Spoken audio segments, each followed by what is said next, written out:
പിതാവിൻ്റെയും പുത്രൻ്റെയും പരിശുദ്ധാത്മാവിൻ്റെയും നാമത്തിൽ ആമീൻ. ഈശോ മിശിഹായ്ക്ക് സ്തുതിയായിരിക്കട്ടെ. സ്നേഹമുള്ളവരെ, ഇന്ന് മെയ് മാസം 26-ാം തീയതി തിങ്കളാഴ്ച.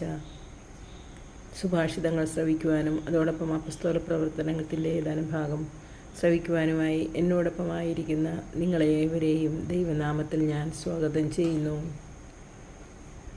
ദൈവാരൂപിയേ സ്നേഹജ്വാലയായി സ്വർഗത്തിൽ നിന്നും നീ വരൂ, അഗ്നിനാളമായി നവ്യജീവനായി ഞങ്ങളിൽ വന്നു വാണിടൂ. സ്ലീഹന്മാരിൽ നിറഞ്ഞപ്പോ ശക്തിയേകി നയിക്കണേ. സ്ലീഹന്മാരിൽ നിറഞ്ഞപ്പോ ശക്തിയേകി നയിക്കണേ. സങ്കീർത്തനങ്ങൾ 119, 128. ആകയാൽ അങ്ങയുടെ പ്രമാണങ്ങളാണ് എൻ്റെ പാദങ്ങളെ നയിക്കുന്നത്, കപടമാർഗങ്ങളെ ഞാൻ വെറുക്കുന്നു. ആകയാൽ അങ്ങയുടെ പ്രമാണങ്ങളാണ് എൻ്റെ പാദങ്ങളെ നയിക്കുന്നത്, കപടമാർഗങ്ങളെ ഞാൻ വെറുക്കുന്നു. ഇന്ന് 26-ാം തീയതി. അതിനാൽ സുഭാഷിതങ്ങൾ അധ്യായം 26-ഉം അപ്പസ്തോല പ്രവർത്തനങ്ങൾ 11-ൻ്റെ തുടർച്ചയും വായിക്കാം. സുഭാഷിതങ്ങൾ അധ്യായം 26. വേനൽക്കാലത്ത് മഞ്ഞും കൊയ്ത്തുകാലത്ത് മഴയും പോലെ ഭോഷന് ബഹുമതി ഇണങ്ങുകയില്ല. പാറിപ്പറക്കുന്ന കുരുവിയും തെന്നിപ്പറക്കുന്ന മീവൽ പക്ഷിയും എങ്ങും തങ്ങാത്തതുപോലെ അകാരണമായ ശാപം എങ്ങും ഏശുന്നില്ല. കുതിരയ്ക്ക് ചമ്മട്ടി, കഴുതയ്ക്ക് കടിഞ്ഞാൺ, ഭോഷൻ്റെ മുതുകിന് വടിയും. ഭോഷനോട് അവൻ്റെ വിഡ്ഢിത്തത്തിനൊപ്പിച്ച് മറുപടി പറയരുത്, നീയും അവന് തുല്യനെന്ന് വരും. ഭോഷന് തൻ്റെ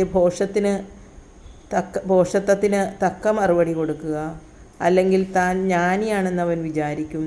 ഭോഷൻ്റെ കയ്യിൽ സന്ദേശം കൊടുത്തയക്കുന്നവൻ സ്വന്തം കാൽ മുറിച്ചു കളയുകയും അക്രമം വിളിച്ചു വരുത്തുകയുമാണ് ചെയ്യുന്നത്.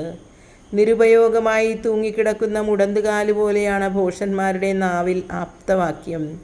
ഭോഷന് ബഹുമാനം കൊടുക്കുന്നവന് കവിണയിൽ കല്ല് തൊടുക്കുന്നത് പോലെയാണ്. മദ്യപൻ്റെ കയ്യിൽ തുളഞ്ഞു കയറിയ മുള്ളുപോലെയാണ് ഭോഷന്മാരുടെ വായിൽ ആപ്തവാക്യം. വഴിയെ പോയ ഭോഷനെയോ മദ്യപനെയോ കൂലിക്ക് നിർത്തുന്നവൻ കാണുന്നവരെയൊക്കെ എയ്യുന്ന വില്ലാളിയെ പോലെയാണ്. ഭോഷത്വം ആവർത്തിക്കുന്നവൻ ഛർദ്ദിച്ചത് ഭക്ഷിക്കുന്ന നായയെ പോലെയാണ്. ജ്ഞാനിയെന്ന് ഭാവിക്കുന്നവനേക്കാൾ ഭോഷന് കൂടുതൽ പ്രതീക്ഷയ്ക്ക് വകയുണ്ട്. അലസൻ പറയുന്നു, വഴിയിൽ സിംഹമുണ്ട്, തെരുവിൽ സിംഹമുണ്ട്. ചുഴിക്കുറ്റിയിൽ കതകെന്ന പോലെ അലസൻ കിടക്കയിൽ കിടന്ന് തിരിയുന്നു. അലസൻ കൈ പാത്രത്തിൽ ആഴ്ത്തി വയ്ക്കുന്നു, അത് വായിലേക്ക് അടുപ്പിക്കുന്നത് പോലും അവന് ക്ലേശമാണ്. വകതിരിവോടെ സംസാരിക്കാൻ കഴിവുള്ള 7 പേരേക്കാൾ കൂടുതൽ വിവേകിയാണ് താനെന്ന് അലസൻ ഭാവിക്കുന്നു. അന്യരുടെ വഴക്കിൽ തലയിടുന്നവൻ വഴിയെ പോകുന്ന പട്ടിയെ ചെവിക്ക് പിടിച്ചു നിർത്തുന്നവനെ പോലെയാണ്. അയൽക്കാരനെ വഞ്ചിച്ചിട്ട് ഇതൊരു നേരം പോക്ക് മാത്രമെന്ന് പറയുന്നവൻ തീക്കൊള്ളിയും അമ്പുകളും മരണവും ചുഴറ്റിയെറിയുന്ന ഭ്രാന്തനെ പോലെയാണ്. വിറകില്ലെങ്കിൽ തീ കെട്ടടങ്ങുന്നു, ഏഷണിക്കാരനില്ലാത്തിടത്ത് കലഹം ശമിക്കുന്നു.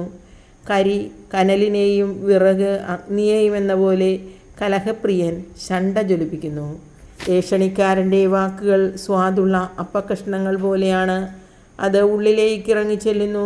മലിനഹൃദയം മറച്ചു വയ്ക്കുന്ന മധുരവാക്കുകൾ മൺപാത്രത്തിൻ്റെ പുറത്തെ മിനുക്കുമണി പോലെയാണ്. മനസ്സിൽ വിദ്വേഷമുള്ളവൻ വാക്കുകൊണ്ട് സ്നേഹം നടിക്കുന്നു, ഹൃദയത്തിൽ വഞ്ചന പുലർത്തുകയും ചെയ്യുന്നു. അവൻ മധുരമായി സംസാരിക്കുമ്പോഴും അവനെ വിശ്വസിക്കരുത്, കാരണം അവൻ്റെ ഹൃദയത്തിൽ 7 മ്ലേച്ഛതയുണ്ട്. അവൻ വിദ്വേഷം കൗശലത്തിൽ മറച്ചു വെച്ചാലും അവൻ്റെ ദുഷ്ടത സംഘത്തിൽ വെച്ച് വെളിപ്പെടും. താൻ കുഴിച്ച കുഴിയിൽ താൻ തന്നെ വീഴും, താൻ ഉരുട്ടുന്ന കല്ല് തൻ്റെ മേൽ തന്നെ വീഴും. കള്ളം പറയുന്നത് അതിന് ഇരയായവരെ വെറുക്കുകയാണ്.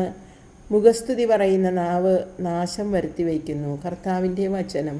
ദൈവത്തിന് നന്ദി. അപ്പസ്തോല പ്രവർത്തനങ്ങൾ അധ്യായം 11 27 മുതൽ ഉള്ള വചനം. ഇക്കാലത്ത് ജെറുസലേമിൽ നിന്നും പ്രവാചകന്മാർ അന്ത്യോക്യയിലേക്ക് വന്നു. അവരിൽ ഹാഗാബോസ് എന്നൊരുവൻ എഴുന്നേറ്റ് ലോകവ്യാപകമായ ഒരു വലിയ ക്ഷാമമുണ്ടാകുമെന്നും പരിശുദ്ധാത്മാവിനാൽ പ്രചോദിതനായി പ്രവചിച്ചു. ക്ലാവുസ്യൂസിൻ്റെ ഭരണകാലത്ത് ഈ ക്ഷാമം ഉണ്ടായി. ശിഷ്യരെല്ലാവരും തങ്ങളുടെ കഴിവനുസരിച്ച് യൂദയായിൽ താമസിച്ചിരുന്ന സഹോദരർക്ക് ദുരിതാശ്വാസം എത്തിച്ചു കൊടുക്കുവാൻ തീരുമാനിച്ചു. ബാർണബാസും സാവൂളും വഴി സഹായം ശ്രേഷ്ഠന്മാർക്ക് എത്തിച്ചു കൊടുത്തതുകൊണ്ട് അവർ അത് നിർവഹിക്കുകയും ചെയ്തു. യാക്കോബിൻ്റെ വധം 12-ാം അധ്യായം. അക്കാലത്ത് ഹെരോദെസ് രാജാവ് സഭയിൽപ്പെട്ട ചിലരെ പീഡിപ്പിക്കാൻ തുടങ്ങി. അവൻ യോഹന്നാൻ്റെ സഹോദരനായ യാക്കോബിനെ വാളിനിരയാക്കി. യഹൂദരെ ഇത് സന്തോഷിപ്പിച്ചുവെന്ന് കണ്ട് അവൻ പത്രോസിനെയും ബന്ധനസ്ഥനാക്കാൻ ഒരുമ്പെട്ടു. അത് പുളിപ്പില്ലാത്ത അപ്പത്തിൻ്റെ ദിവസങ്ങളായിരുന്നു. അവനെ കാരാഗൃഹത്തിൽ അടച്ചതിന് ശേഷം 4 ഭടന്മാർ വീതമുള്ള 4 സംഘങ്ങളെ അവൻ കാവലിന് നിയോഗിച്ചു.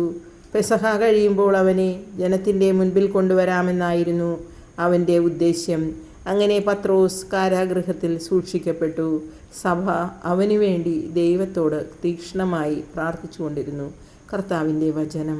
ദൈവത്തിന് നന്ദി. സ്നേഹമുള്ളവരെ, ഈ നിമിഷങ്ങളത്രയും എന്നോടൊപ്പം ആയിരുന്നു കൊണ്ട് നാം ദൈവവചനം ശ്രവിക്കുകയായിരുന്നു. തീർച്ചയായും നമുക്ക് നമ്മുടെ നിയോഗങ്ങൾ നമുക്ക് പ്രത്യാശാപൂർവം അവിടുത്തെ തിരുമുൻപിൽ സമർപ്പിക്കാം. അവിടുന്ന് നമ്മുടെ കാര്യത്തിൽ ശ്രദ്ധാലുവാണ്. അവിടുന്ന് തക്ക സമയത്ത് നമ്മളെ ഉയർത്തിക്കൊള്ളും എന്നുള്ള വചനത്തിൽ നമുക്ക് അടിയുറച്ച് വിശ്വസിച്ചുകൊണ്ട് ഇന്നത്തെ നമ്മുടെ പ്രവർത്തനങ്ങളിലേക്ക് കടക്കാം. ദൈവാനുഗ്രഹമുള്ള ഒരു നല്ല ദിവസം ഏവർക്കും ആശംസിക്കട്ടെ എന്ന് ഞാൻ പ്രാർത്ഥിക്കുന്നു. നന്ദി. സ്നേഹപൂർവ്വം നിങ്ങളുടെ വിക്ടോറിയ ടീച്ചർ.